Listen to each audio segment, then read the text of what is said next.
very special edition of the KAJ Masterclass Live, the show which ensures that you profit from your time spent here with experts, either through the industry insights, information, or simply learning from them. And today we have Gene Moran joining us live straightway from Florida, USA. And he is an award-winning, a top defense lobbyist and consultant, and also the president of Capital Integration. Welcome to the show, Gene. AJ, thanks for having me. Good to be here. Good to have you on the show, and I am sure a lot of people would be wanting to understand more about the world of defense lobbying. This is a very different sort of word for different people. For some, it is about arm. For some, it is about a lot of money, and for some who want to also understand how this defense lobbying works. What do middlemen do? I don't see you as a middleman, more of a who explains and open doors for people.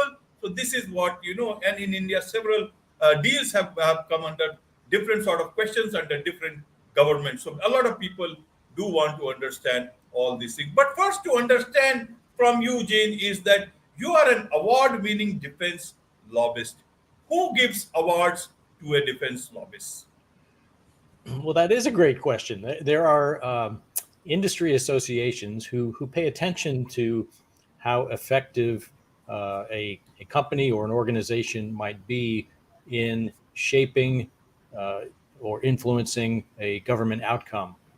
There are lobbying associations, there are defense industry associations, each of which bestow awards. On a broader level, there are consulting organizations that bestow recognition to those who achieve high success. In the U.S., Bloomberg Government is a well-recognized name. They track who is influencing outcomes. The National Institute of Lobbying and Ethics is another big name within the lobbying industry that tracks how things are moving and who has achieved success on behalf of their clients. Those are just a couple. Right. Help us understand this, this lobbying business. How does this work? What does a lobbyist do? Earlier, you were in corporate lobbying. Before that, you were, if I understand, and you are a very educated man. You have got a PhD in public policy. You have been into Army and Navy captain. So all these things make you the right person, both from the educated people's side, both from the understanding of a general person's side, and also from the business side. And in this backdrop, help us also understand about the military industrial complex, whether it is a good word or a bad word. Help us understand this whole business of arms lobbying. Yeah, lobbying can be a charged word, particularly in the U.S., where the misdeeds of a very few made some big headlines. And typically when bad things happen and people execute misconduct, they are charged and they go to jail. And there have been a few that have been charged and gone to jail. But in a larger sense, lobbying is about helping to shape and influence outcomes, and outcomes can be funding or policy. And the way our government works, the executive branch makes a proposal to Congress, our legislative branch, of how they think that spending should unfold. Congress gets to put its imprint on that request, and industry has a say with the executive branch and with Congress. So I say that there are three rings of the circus of federal sales: industry, agency, and Congress. And there are opportunities to participate in the process in any of those three rings or all of those three rings, typically not at the same time. There's usually some sequence, but communicating and informing and educating decision makers throughout that process is what lobbying and advocacy is all about. And there are very clear rules about how it can be conducted, uh, at what level of government one is allowed to communicate, how it's reported that there's communication happening. So it's actually quite transparent, much more so than many other aspects of our lives. But the very high profile misdeeds of the few seem to get more attention, and so there's a generally negative perception of what lobbying is about. As a result, very few companies participate in it. My research for my PhD focused on defense companies and the executives' understanding of Congress. And I documented that the levels of awareness of how the process really works are quite low. And less than 1% of defense companies participate in lobbying. Uh, Though you would think, it being the largest part of our federal government budget, that there would be many more, but there just aren't. Right, right. So who are the, you say a lot of companies get dissuaded by whatever controversy that happens in some instances or happened in the past. Then who are the major participants? Is it only about the big players? Is it that there is room for smaller players? How does that work? And you say that you open doors for access for companies selling in Washington DC. So who do you open doors for? Is it about big companies? Is it also about smaller companies? And is it only that US companies can sell to the US government, or is it for say companies from outside they can be a bidder into this process? The interesting thing, AJ, is that the same process applies whether the company is small, medium, or large. They're all selling into the same process. The larger companies have the ability to put more people and resources on different parts of the government apparatus. So they might assign people specifically to agencies in our executive branch. They might assign people to specific members of Congress or committees of Congress to pay attention to. They may have professional communicators on staff who help write op-ed pieces and articles and professional commentary. So those larger companies do have some advantages, but the process is the same for small, medium, or large. And we might want to define what is a large company. I typically use a breakpoint of about a billion in revenue or more is a large company by U.S. standards. A small company is somebody with less than 50 million in revenue and a few hundred people on staff. But this process is the same. What happens in lobbying is that the very large companies tend to spend more on it because they're able to, and the numbers definitely show that very large companies, the big 10 primes, have significant advantages of size. So half of acquisition dollars go to fewer than 50 companies. Yet in our US defense industrial base, there are nearly 1 million companies. And so if half go to just 50 companies, you can see where there's a challenge. We have some other policies that allow smaller businesses to get some advantage, but there's a big group in the middle, several 100,000 companies who don't have any of those advantages. And so they can really benefit from somebody helping guide them through the process. And that's what I try to do. Companies from around the world can participate in this US market, and they do. There are some restrictions. Our Congress tends to support policies that are about Buy America. We want to preserve our industrial base. We want to make sure that our supply chains are secure in the event of some international calamity. But companies from around the world do participate in the U.S. defense market. Right, right. Good, you explained that, and it's interesting that 50 main companies versus there are millions of other companies, and these 50 companies control more than 50% of the defense business. If I'm understood it correct? That is correct. Now the numbers are very big. A ship, for example, costs $3 billion for a smaller ship, and over $10 billion for an aircraft carrier. So those dollar values are large for what those large companies can produce. But the fact is that if you're a small company trying to break in, you really do need some help to understand where to plug into the process. And lobbyists like me typically come with some experience. You mentioned some of my background. I was in the Navy. I was a ship captain ashore. I worked in Washington, D.C. I represented the Navy to our Congress.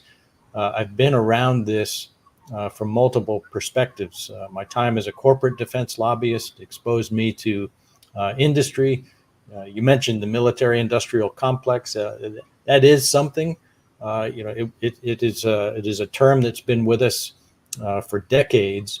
But there are these interrelationships of, I call it the three rings of the circus: industry, agency, and Congress. They have to work together for the process to unfold properly. It's how our government is designed. It's how our capital system is designed to interact with that federal market. But it's not something that's learned quickly or easily. It is learnable, but it takes time, and it's easiest to bring people in who have those experiences rather than try to learn it on your own. Right, Gene. And if somebody says, Gene, you are one of the persons who is helping these 50 companies control more than 50% of the business, what would you say? Which side are you on? Are you on the side of this 50%, or are you on the side of the millions who do not get any business? Yeah, so I wouldn't say that I take a side. I provide the most value to companies that have either a limited Washington presence or no Washington presence. And so those very large companies, they have full-time offices, large offices in Washington, D.C. that are focused on this. I don't provide any unique value to them. Where I can help is companies that need somebody to help them set their strategy, find the opportunity, develop an engagement plan of how to approach the government, and then work with them as the process unfolds. And over time, we're able to influence policy outcomes. Sometimes they're very big policies that affect national and international issues, even for a small company. Sometimes it's about funding, positioning funding before a contract comes about.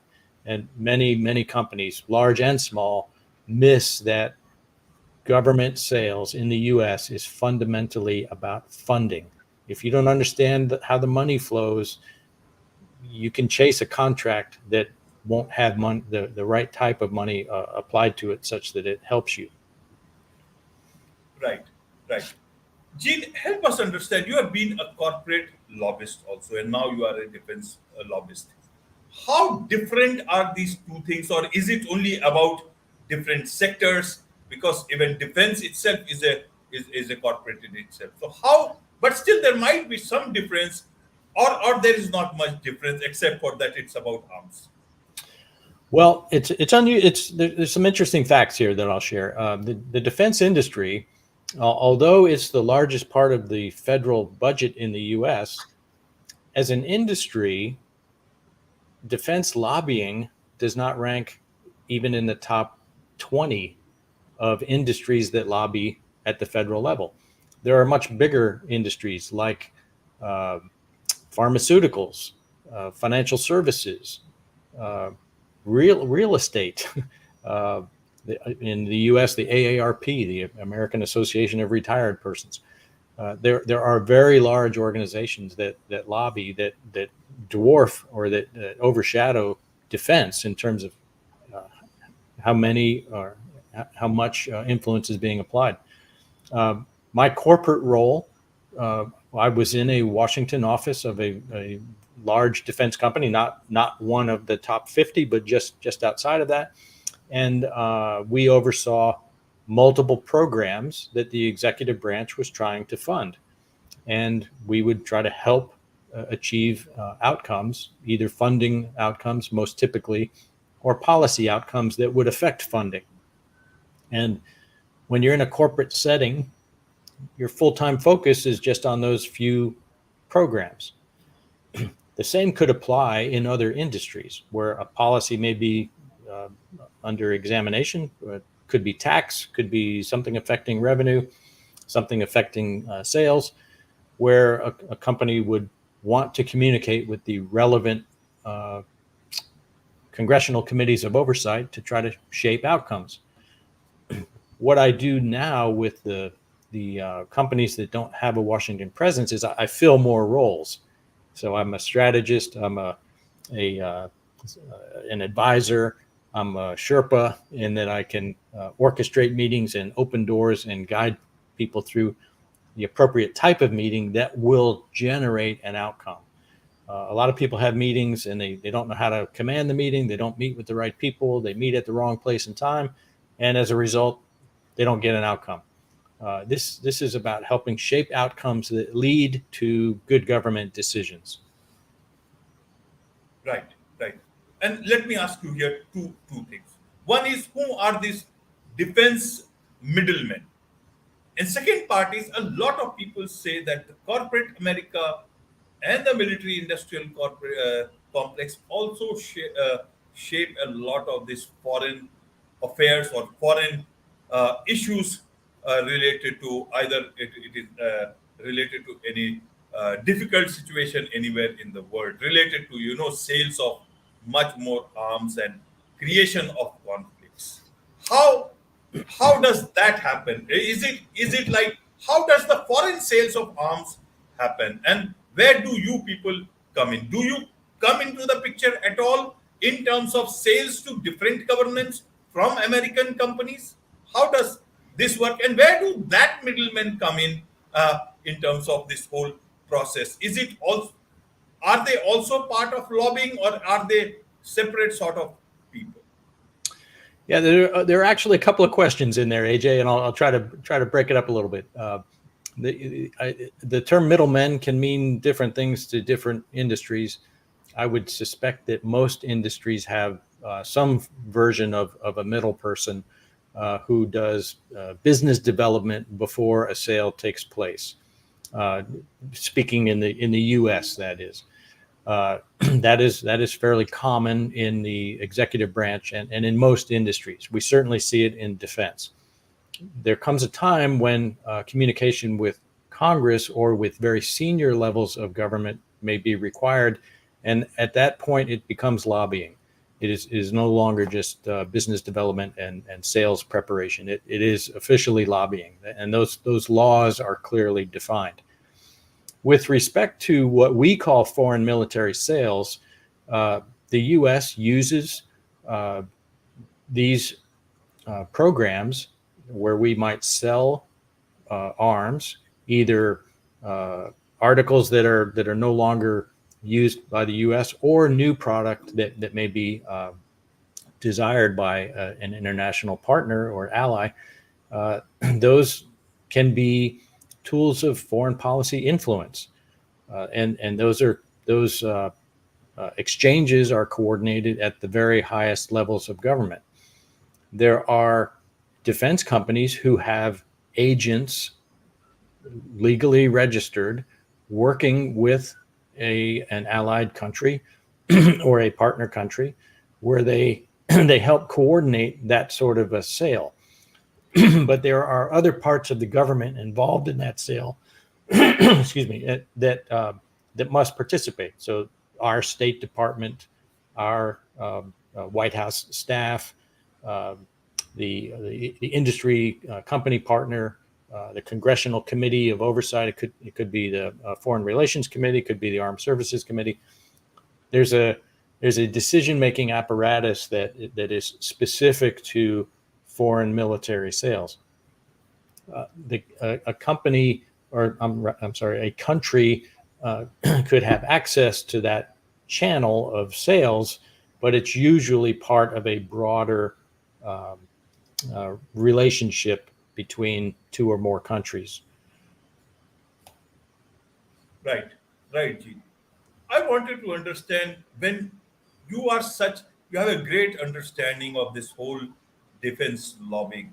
You have been a, a Navy captain, a retired Navy captain now. When you are in that part of the job, sometimes you always have uh, questions about things happening at the political level. I don't want to talk too much of politics in this, but when you look at it from a point of view, all this lobbying, all these sales, you must be also coming across uh, equipments which are not up to that level, and sometimes uh, they use the services or different sort of people to get through for their sales. How do you see this as a former soldier, which might impact the lives of people? How does it work, or no quality arms never get through? How does it work? Yeah, for my situation, my military background is a bonus. It helps me speak with authority within the executive branch. I understand how our military communicates and how it makes decisions. I've been a participant in that. One of my roles, I had a couple of jobs in the Navy where I was in Washington, D.C., coordinating with Congress on behalf of the Navy. I ran international delegations for the likes of Senator John McCain, Senator Richard Lugar, Lindsey Graham, Senator Lieberman, just some examples, people who operate at the very highest levels of government internationally.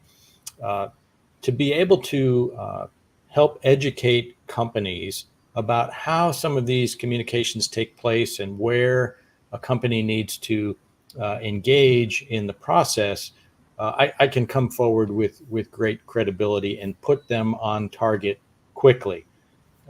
There are what I call plenty of empty suits in this town, and those are people who present themselves as though they might have some particular skill set, but the results bear out over time.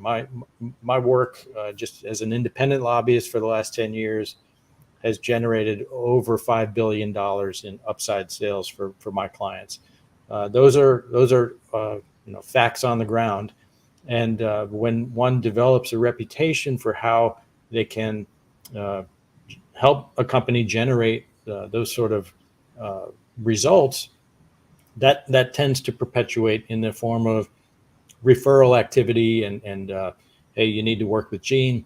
Uh, for those that can't deliver, uh, they tend to fade out, and they might be on the scene for a couple of years, and then they fade away. Uh, it, I'm confident that the companies I work with, the projects that we work on, these are things that the government fundamentally wants. We're not trying to fit a square peg into a round hole. We're trying to help the process move more quickly. And so companies that work with me see results 12 to 18 months faster than if they just followed the entire process from start to finish. Right. You have written several books, Gene, if I understand, and help us understand what books you have written and who is that book for. If you had told me 10 years ago that I would be a best-selling author, I would have laughed. And the same for the PhD dissertation. And I'm now a university professor on the side teaching public policy. These are things that I recognize that my positioning allowed me to speak with authority on some things that many people don't know a lot about. So I've written about the three-ring circus of federal sales and pitching the big top. I've written about influence with my co-author, Alan Weiss, $1 Million Influence. I developed a program called Capital Currency. It's an online immersive program with videos and a guidebook and downloadable templates to help teach people how this process works. That's called Capital Currency. I have another book coming out in November, a commercially published book called Government Deals Are Funded, Not Sold. And it's to help companies better recognize that in Washington, if it's not funded, it's not real. And there are plenty of people who chase opportunities that don't have funding behind them. And I know how to find the funding. Absolutely, absolutely. There is much to learn about this whole thing that happens in terms of lobbying, defense, and these are curious matters for all people across the world, including those in India. And normally when I do my show, for if it's a business person or a consultant, I generally ask them, please tell us more, so that part you can tell that where can people learn more about you. And then I also tell them that how is it that people can connect with you and connect with you for professionally. In this case, I don't know if I can tell them, because defense lobbying is such a thing, and very few people would actually be able to talk about a professional relationship with you. But be that as it may, I will still ask you, how can people learn more from you, about you, and how can people who would want to access, make you help take your help, open some good doors for them, whatever they are producing, how can they do that? Well, the interesting thing about our method of government and how federal sales work is that if you can sell in the defense environment of our federal government, you can sell within any agency. It is fundamentally the same. The defense industry is the most highly sophisticated and well organized of any of the agencies in terms of how federal sales unfold. So if somebody had a product or service they were trying to present to anywhere in our federal government, I can help with that. My website, genemoran.com, has a host of resources, access to my books. There are videos. I do public speaking. There are case studies of how things have unfolded. And my hope is that when somebody visits my website, that they can see some image of themselves. It may not be the exact product that they're trying to sell, but they can understand that there's a process. And when you understand the process and you have a guide to take you through the process, you can achieve wildly spectacular outcomes. Absolutely. With this, it's a wrap on this very special edition of the KAJ Masterclass Live. Thank you so much indeed for joining us. Thanks, AJ.